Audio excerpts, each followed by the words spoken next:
এবং কিউ নল দুটি একটি চৌবাচ্চা যথাক্রমে 12 এবং 15 মিনিটে পূর্ণ করতে পারে। যদি তাদের একসাথে খুলে দেওয়া হয়, 3 মিনিট পর প্রথম নল বন্ধ করা হয়, তবে কতক্ষণে বাকি চৌবাচ্চাটি পূর্ণ হবে? পি আমার 12 মিনিটে পূর্ণ করে, কিউ আমার 15 মিনিটে পূর্ণ করে। এখান থেকে টোটাল রাখ 60, 5 12 60, 4 15 60। তাহলে পি এর এফিসিয়েন্সি হয়ে গেল 5 ইউনিট পার মিনিট আর কিউ এর এফিসিয়েন্সি হয়ে গেল 4 ইউনিট পার মিনিট। কোশ্চেনে কি বলেছে? যদি তাদের একসাথে খুলে দেওয়া হয়, 3 মিনিট পর প্রথম নলটা বন্ধ করেছি, তাহলে প্রথম যে 3 মিনিট আছে, প্রথম 3 মিনিট পি আর কিউ দুটোই খোলা ছিল। পি 1 মিনিটে 5 ইউনিট ভর্তি করে, কিউ 1 মিনিটে 4 ইউনিট ভর্তি করে, দুজনে মিলে 5 আর 4 9 ইউনিট ভর্তি করবে। তাহলে প্রথম যে 3 মিনিট, প্রথম 3 মিনিটে কত ইউনিট ভর্তি হয়েছে? 9 ইন্টু 3, 3 নং 27 ইউনিট।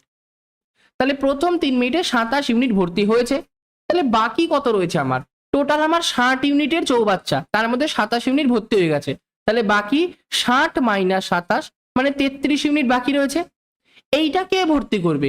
প্রথম নলটা বন্ধ হয়ে গেছে, মানে পি নলটা বন্ধ হয়ে গেছে, তাহলে কিউ নল বাকি আছে। তাহলে কিউ নলের এফিসিয়েন্সি কত? 4 ইউনিট পার মিনিট।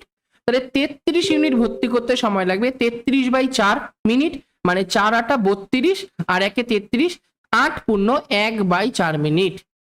তাহলে 8 পূর্ণ 1/4 মিনিট মানে 2 নাম্বার অপশনটা কারেক্ট অ্যান্সার। ওকে।